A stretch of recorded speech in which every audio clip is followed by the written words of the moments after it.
This is another DAM podcast about digital asset management. I'm Henrik de Gyor. This is a recording from the Insight Exchange Network's 2019 DAM Summit in New York City. Carol Thomas-Knipes shares some advice and tips about managing the long-term sustainability of a DAM initiative in a presentation called Seeing the Forest, Keys to DAM Sustainability. Hello, everyone. Good morning. Morning. One of my side gigs, I don't do much, as a singer. So I'm used to mics, but not like these kinds of sort of tall, corporate kind of things. So, no, I'm good. I think I'm okay with this. And I'm kind of loud, so that's fine. So, hi, everybody. Welcome to IAN. I'm really sad I missed yesterday because it sounded like there were some great panels that came on yesterday. But I'm here to talk about something which a lot of people often, I think you don't think that much about while you're implementing, but it's actually really kind of important, which is sustainability of your system. And sustainability can mean an awful lot of things, but really at the heart of it, it's how to make sure year over year when somebody's looking at that budget that they're not looking at your system. That's really the main idea, and to try to, from both beginning and as you're moving in go mode, to keep certain things in mind that will keep adding value to the system, keep you thinking about adding value. I probably going to talk a little bit about some use cases that have to do with this, but really it's more a conversation of just things to keep in mind while you're implementing and working in the DAM system to try to have good arguments to keep it going. Is this going to work for me this time? Yes! All right. So just a little bit about me. I am the director of DAM and Enterprise Technologies for a company called LogicSource. And LogicSource, it's an interesting mix because by road, LogicSource doesn't really do DAM. We are a sourcing and procurement services company, so we tend to go into companies and evaluate how they're doing their sourcing, and we have technology that goes along with that for tracking the transactions and the analytics and all that stuff. And the digital asset management system that we have is integrated with that technology to really provide a bit more of an end-to-end solution when it comes to really certain categories that have assets that need to be tracked by the clients and move all the way through being bought to do something. So I oversee that system, and as I've chatted with an awful lot of people also, like many others, sort of get other things thrown on them, like SharePoint and all sorts of other things. But so I come from that world, but I've been working in a lot of enterprise and marketing technology for probably a little over 20 years. Came from the agency world and then moved into working with LogicSource. So in doing that, and probably like many of you, I've implemented other sort of periphery systems like NAMs and MRMs, and worked with content management systems to integrate them, and workflow, etc. So I do a lot of hands-on implementation. Our company kind of does a bit more than advise. We tend to go in and execute and keep go steady state with clients. And one other little note, I am a semi-retired singer-songwriter. I really don't do it much anymore, but it's one of the things I do like to do. So with that, I'm going to kind of start with, what we all know about DAM systems. And I'm sure everybody had their DAM therapy yesterday talking about all these various things. But, at the end of the day, DAM is a really wide term. It can be anything from an image repository to a whole full enterprise system that connects to content and, just completely data libraries. It can get feeds from different systems. They can be very, very feature-rich because they can do so much. And really, because of that flexibility, we're in a really good position to work on systems that can be a hub for let's call it the important data that flows in and out of your company. But I think, you guys would have to let me know if I'm walking down the wrong path. People who tend to work in DAM, from what I found, we're good with details. We have to be, because we're the ones who are looking at details that no one else is. We're digging down into metadata that no one's looking at, that nobody's really thinking about, and many people probably don't even think matters. we're the ones who really find the value in it and find the connections with it and how it adds value and how it really is truly important to applying that to the assets in our systems. And because of that, and often because when you're implementing a DAM system, and you get it signed off on, and you're in those stages of doing your requirements and all that stuff, you have a very unique opportunity at that point to learn as much as you can about everything that could possibly touch your dam. May not be important today, may not be anything that's crucial to say success when you hit that first milestone and timeline you're looking for. But at that point, you have the opportunity to have meetings with people in other departments who probably never really would have thought would be involved in the dam. But in your mind, you're thinking, hey, that stakeholder holds some information that if I could get a feed of that onto my assets and we could apply some metadata, I could use that in some other way down the line. It may not be something that at that time you think about, but it's a really good thing to have in the back of your mind. You've got the opportunity to sit with those people and gather some information, and gather some requirements. You can kind of tuck away for later on, and that's where the sustainability part comes. But I think because we tend to be really, I'm not going to say mired, but we are in the detail. It's really easy sometimes when you're working in DAM to get in the weeds. It's easy to really get so into the detail and so into the particular stakeholders, the particular assets that you're dealing with, the particular bit of metadata you're dealing with, to look so much at the detail that you're kind of not seeing the bigger picture. And the bigger picture may not be completely apparent, but it's something I think we all have to try to step back not just when we're implementing, but all the time, even while you're in steady state. Take a step back and really look at the big picture of where your dam sits in your enterprise, what it's connected to, what kind of value it tends to give, what the impression of it is. All of that is the step back that I think all of us could really use doing to make sure that over time your dam stays sustainable. So, with that being said, one of the things that I wanted to get into kind of has to do with what I think some people call like thinking outside of the dam. In implementation, and as you move along, it's really good to define the people who consume your content and the people who provide it, and who create it. And probably not just the people, the systems, and the processes and the way they get that stuff in and out. It's really important to define that for the sake of having a road to sustainability. It will give you a roadmap to where you can go once you've got your core built. But once you've had that core built, once you've got the idea of who and what those people are, the biggest key, and I'm sure people have said this in a lot of different places, and I think even more so, is with those various things, metadata. The metadata is what is going to set you free. The metadata is the thing that's going to be the gold that you actually can say, hey, this is all sitting in my system, and if we don't have this, X, Y, and Z is going to fall apart because this is what we're doing with it.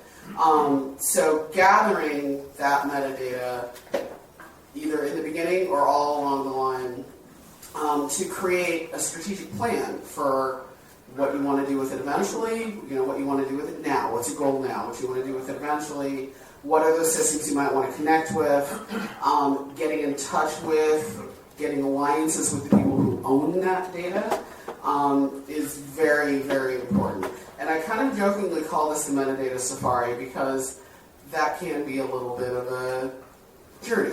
One of the things that I do kind of within the scope of my job is, I work for a company that primarily deals with e-procurement software. Often when we implement things, and whenever I implement DAM or anything actually that's connected to it, we have all sorts of awesome ideas in the beginning of like, we want to get this data in, we need to get, we want to get this data in to be able to attach to these assets, to be able to do X, Y, or Z. And in the beginning, it feels like, yeah, that's really easy. We know, finance owns this, IT owns that, great. And as you go down the line of trying to get to that data, it really can be kind of a bit of a journey. And my boss calls it the data safari.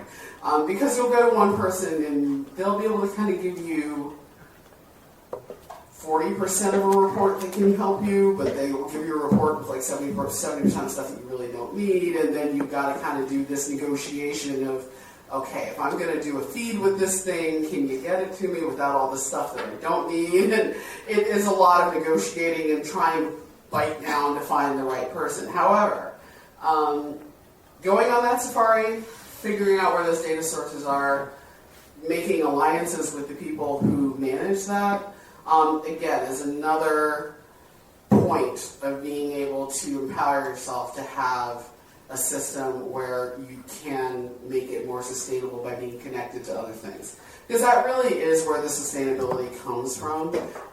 It's that value in a corporation often is your system can't live in a vacuum. It really needs to prove that it reaches out in other places. It reaches out in other places in the enterprise, but it also reaches out in other places where, depending upon your use case, there's monetary value attached to it in some way, shape, or form. So that data really is king, and don't be frustrated by the fact that it may not be where you think it is. Don't be frustrated by the fact that it may take a little while to dig down to find who's got it. That's kind of par for the course. That's the way it goes. But it is important to walk down that road and go on that safari and find those stakeholders and find those people, because the metadata is going to be really one of the things that keeps you going. And then one of the other things, really, in terms of having a good foundation, of the sustainability is, if you got a good foundation, you can build off of that. And a good foundation really lies in being able to call something success, getting good buzz off of what you've done. It's really exciting when you got to get the sign off on a system like this. You really start thinking about all the different things you want to connect to it, and all the efficiencies you're going to get, and the number of assets you're going to have, what you're going to be able to do with it. And sometimes, while you're in those initial stages, you could call it scope creep, and some of it's just being excited by seeing what you can do. But you start wanting to expand too soon, wanting to try to solve every single problem that you can, because you probably have the ability to hit a couple of different areas. Usually, every single time I walk into a brand new client, I will ask them, and I'll kind of bring up these questions that I usually tend to ask them, but it really is kind of like, what are we trying to accomplish here? Going to be really clear about, let's all agree on what we're trying to accomplish, so that when we walk out of this, 60, 90, whatever number of days we said we're going to do this, it may not be, the palace, but you can say, we succeeded at this. Is there a success here? It's visible. I can feel it. So to that, I would say, if you deploy small and solid, have a really clear vision of what it is you're trying to accomplish. Make sure that you validated that vision with the people who are going to use it, and if you have champions there. If you deploy it small, and by small, I'm not sort of meaning like one department or whatever, define exactly what you want to do tightly, get everybody sign off on it, deploy it small, and get success out of there. Get stakeholders, get some people excited, get a good buzz. Don't forget about the awesome other ideas you had about how you can connect to things to be able to make things sustainable, but without having that success, that base of fans, you're not going to be able to make those other steps.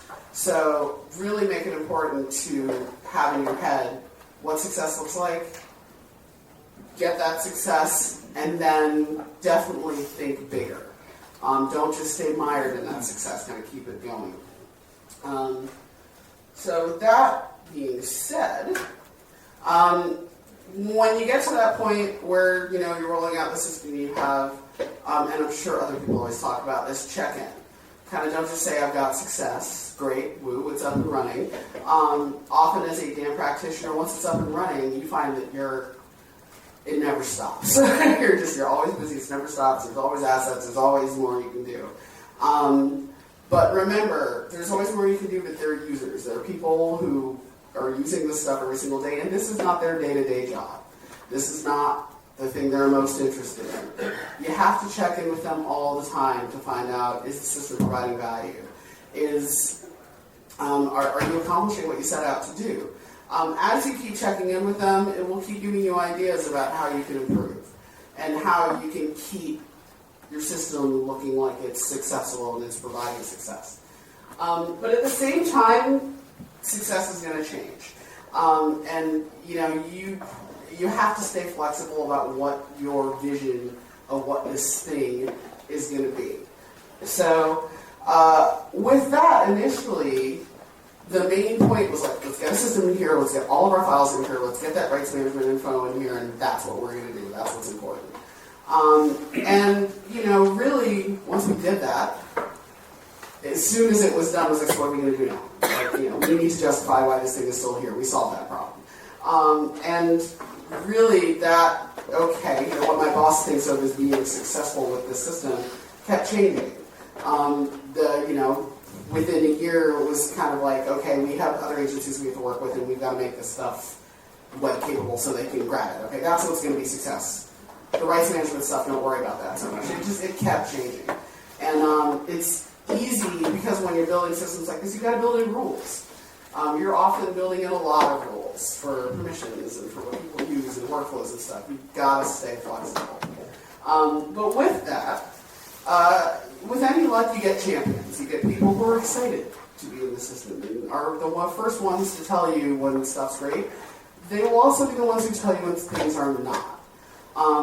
Don't avoid the people who are going to give you bad feedback. It's a little hard sometimes. I've worked with some people who are really very, very, very honest.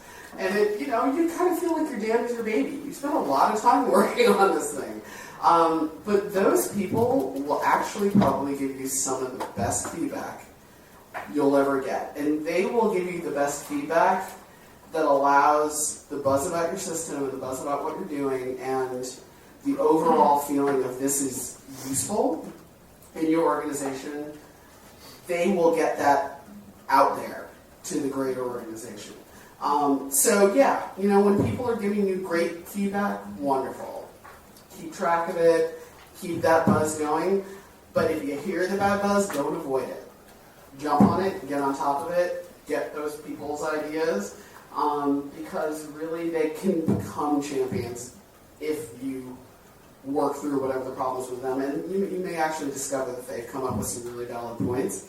And sometimes even valid points about, hey, I never really thought about, we're making you do these 3 steps, and there's another system that's involved with that whole thing. Either do we need to connect with that system? Do we need to change a process having to do with it? Maybe there's something we can do to replace, etc. Those all lead you down that road, which is very, very useful. And then really governance is another really big thing. One of the things also in my current job that I tend to walk into is clients who we have engaged on the e-procurement end, they tell our solutions guys, like, oh, by the way, we have a dam. And then, we'll kind of ask them some questions, well, what are you doing with it? And often they'll kind of say not much.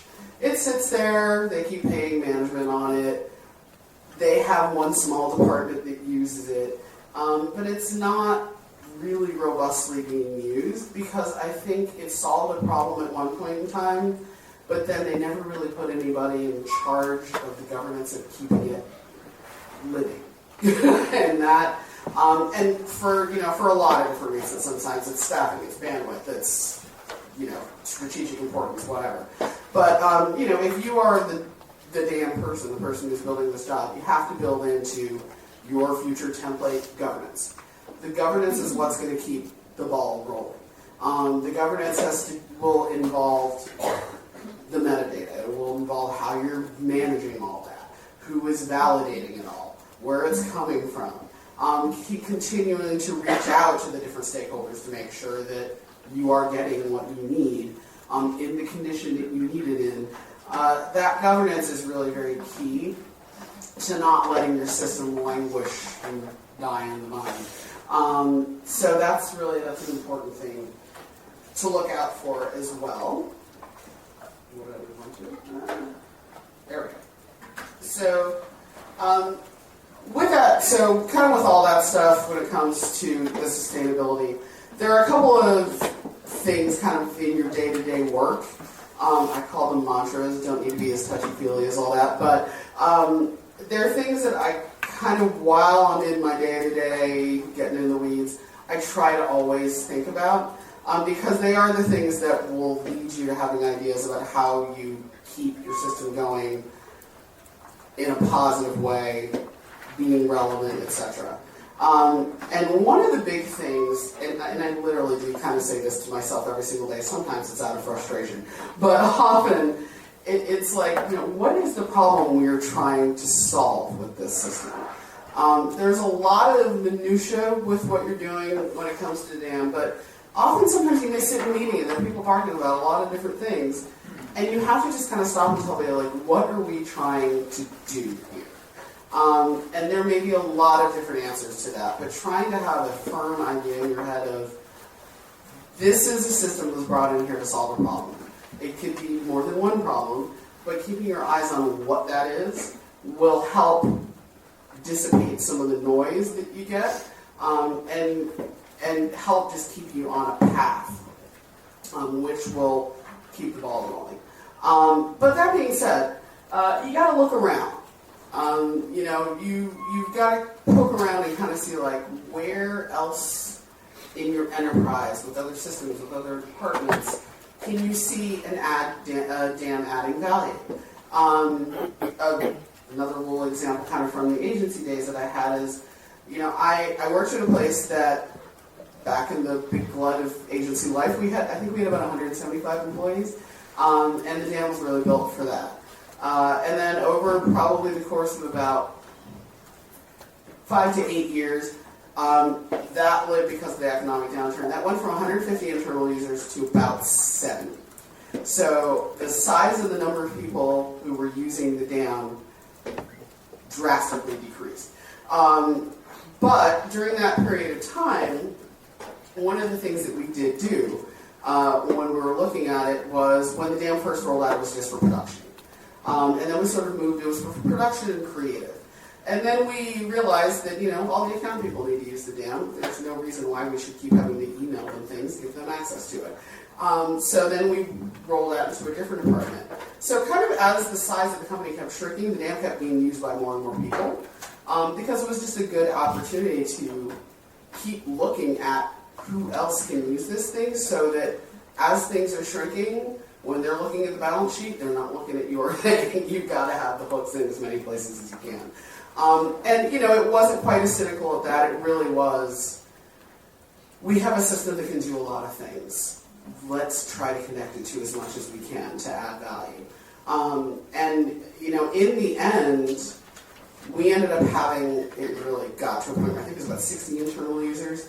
But because of another place where we found that we could add value, which was actually making little mini dams for our clients, we ended up having about 600 external users. And that really came about from sitting in a meeting, hearing somebody having an issue, complaining about how the clients can't get their IT department to build them a portal to put our PDFs in. I mean, something really simple.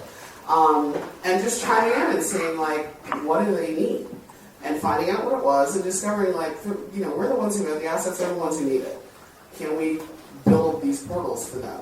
And we actually ended up doing that for about 15 different clients, and as a result, like I said, having about 600 external users, which added great value for the clients. We were able to then charge them for having those portals. And they got something out of it. They got to use their assets regularly, distribute them, all of that.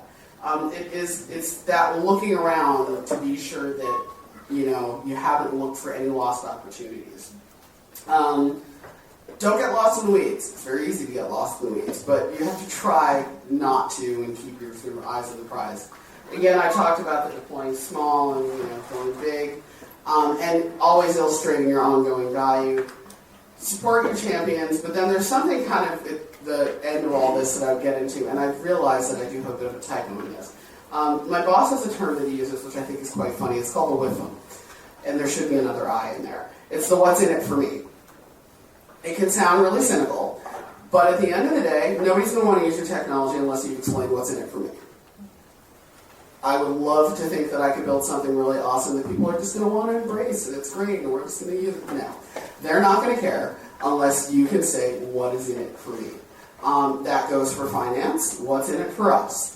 That goes for your data people. How are you going to make anything easier for me to be able to deploy what I need to in whatever place? So you've got to know that what's in it for me for every single user group, and have that in your head while you're talking to them, while you're working and interfacing with them. They're asking for a particular thing. You know what your system can do. And sometimes you may not actually be making their life easier. You might have to make them take 3 steps when they used to take 1. You got to tie the different things together, because the what's in it for me sometimes, frankly, might be we are saving X down the road. Your CFO is aware of that. The CFO writes your paycheck. So what's in it for you is sometimes this is what we're doing. And if you want to keep your job and you want to keep what you're doing, that's what's in it for you.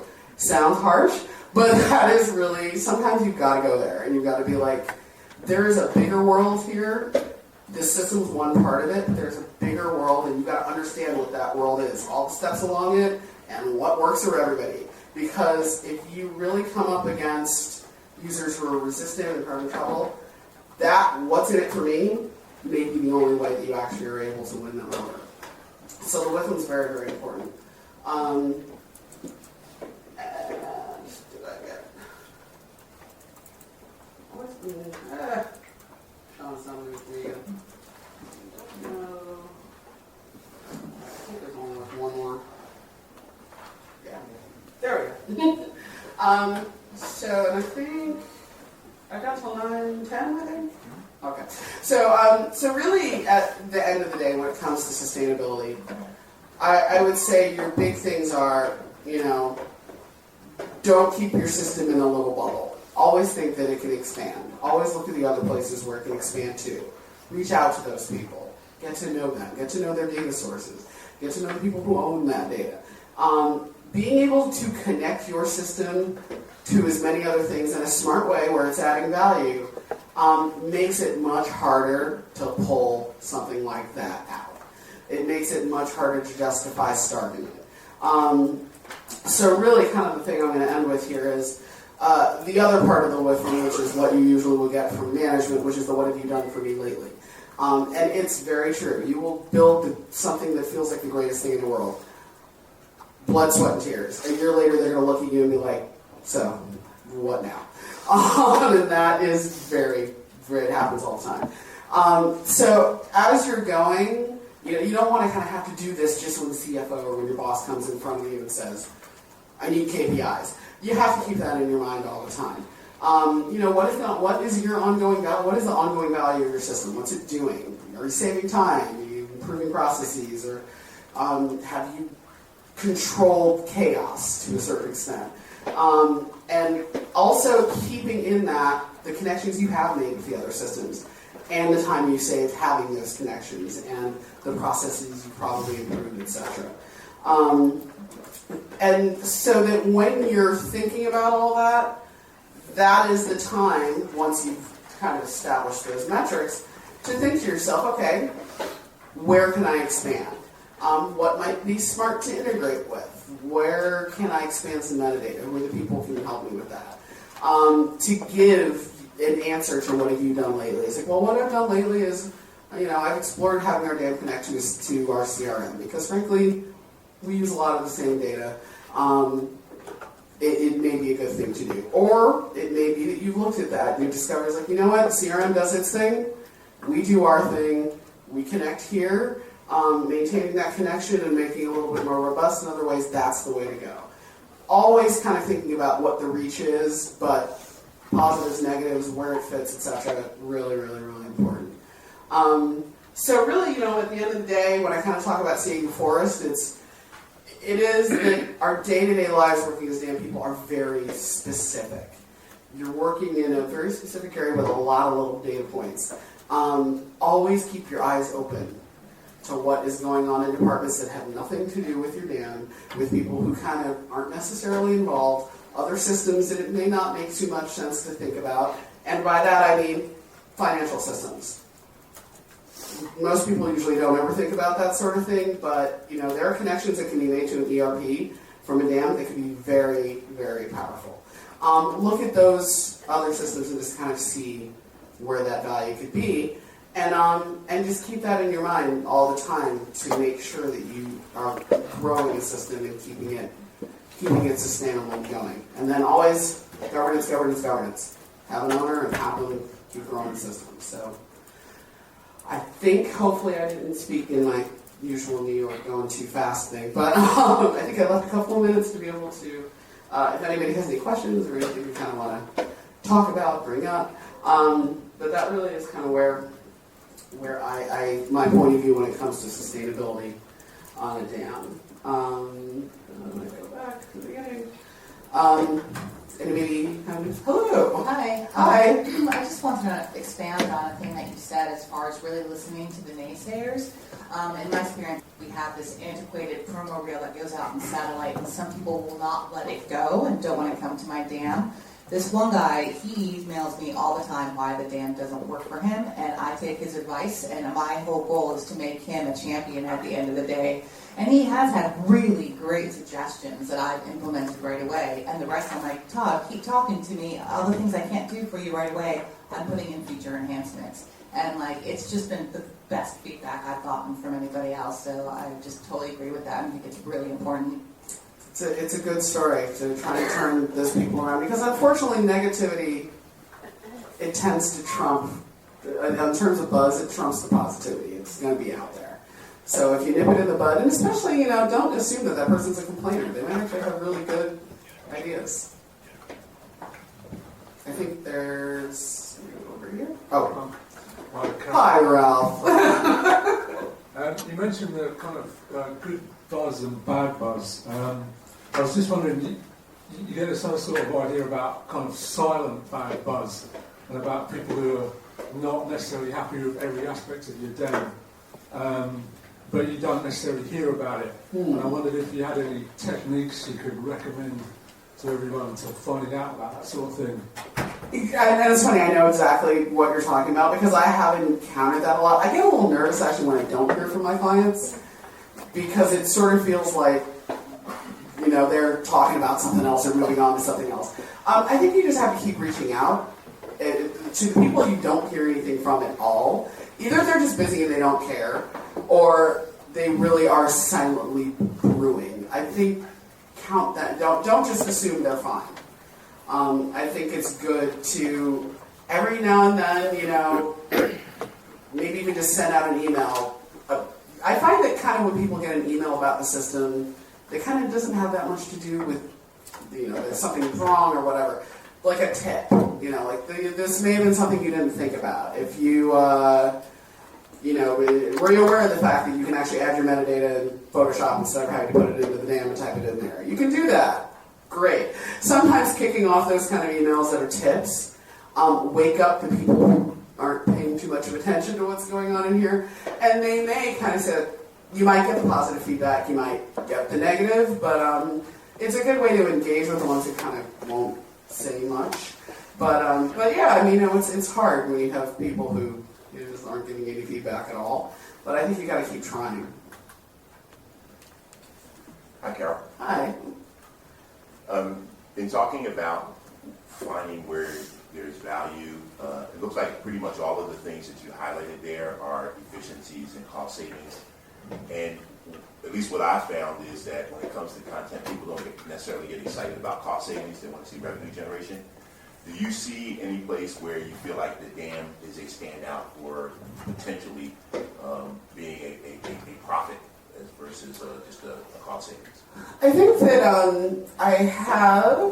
I've had situations with people, and they tend to be people who are lucky enough to own their own content, where they didn't really think of ways of being able to monetize it. because often it was sitting on servers and just sort of all in a lot of different places. So if anything, the dam gave them a motivation to be able to look at all this stuff and to be able to say, hey, now we've got it tagged and organized and all this stuff. How can we now present it? And you know, if it's in a dam, maybe we can present it into almost a storefront-like tool if you're in a position where your assets are the kind of thing you're able to sell.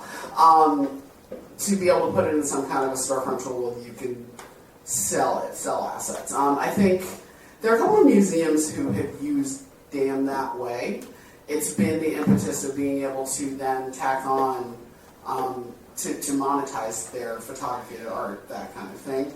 I think some of the other stuff, I think you will monetize it. I mean, I know that's always the issue with DAM is everybody's like, well, where am I saving money? And often it tends to be, you know, you can reduce people or you can, you know, reduce servers. That's another big thing that often you can kind of say, and especially now there's so many SaaS systems, is you can actually reduce hard IT dollars. But in terms of making money off of it, it tends, from what I've seen, to be realizing the value you have in assets that you kind of just thought you needed to organize, and then monetizing that from that rate. But you know, I come from a world that really is more, I would say, artistic, you know, creative assets, photography. I've moved a bit more into a direction where it is a lot of other things, that making them down to fixtures and facilities and all sorts of things. But really, the efficiencies are a lot of it. But giving you an opportunity, particularly with metadata, to be able to then monetize is something that people think of. I mean, does anybody else in here have any other kind of... Have you had situations, I would say, where you've been able to use your DAM as a way to say, hey, we can make money off of these assets that we have? Any other example?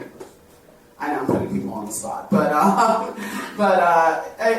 think it exists out there, but I hear what you're saying. It does tend to be, you know, efficiencies and performance indicators and that sort of thing, and that is that world. I think that could be a very, very interesting probably panel for a future thing, is, you know, monetizing your assets. It also kind of depends on what they are and what your position is to be able to do something about that.